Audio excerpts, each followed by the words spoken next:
мынау бизнесмендер хабарласқан кезде оборотымды 1 миллионнан 2 миллионнан көтере алмай жатырмын, бұны қалай көтерсе болады деген сияқты сұрақтар қояды.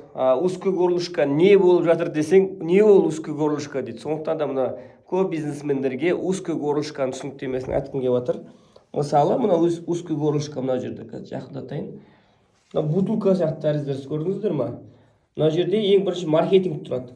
Маркетинг бір күнде 5-ақ лид алып келеді. Бірақ сенде 2 сатушы бар. Ол 2 сатушы деген 30 лидті қамтамасыз етіп, кәдімгідей не істей алады, парша-паршасын шығара алады да. Бірақ мына лид аз келіп жатқандықтан, 2 сатушының айлығы аз шығып жатыр, оған адам жеткізіп үлгере алмай жатыр да маркетинг. Ары қарай өнімің де дайын тұр мына жерде. 100 коробка алма тұр сенде, чтобы аналарға жеткізіп бере алатын. Либо 100 баланы дайындай алатын мұғалім тұр. Берсей мен тез дайындап балаларды неге оқытайын да, не адам аз болып жатыр, мен айлығым аз шығып жатыр, мен қосымша жұмысқа уже кетемін деп уже конкурентіңе кетейін деп жатыр да. Сондықтан да мына маркетинг ақсаңдап жатыр ма? Бұл жерде уже сен тек қана маркетинг бетіне, таргеттің бетіне қарап отырмай, уже кросс-маркетинг немесе лид-генерацияны уже дұрыс қолға алу керек. Одан кейін екінші схема. Бұл екінші схемада сенде маркетинг уже әдемі жұмыс жасап жатыр. Яғни ол менде басында конкретно үлкен мәселе болған, проблема даже мәселе емес.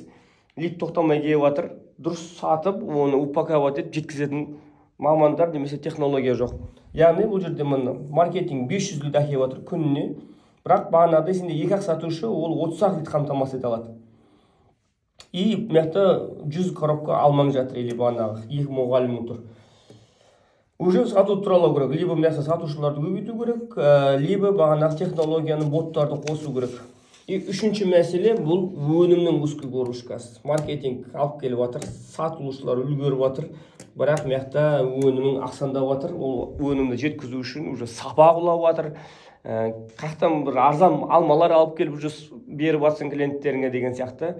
Осы 3 узкое горлышкада үшінші мәселе бұл өнімнің жетіспеушілігі.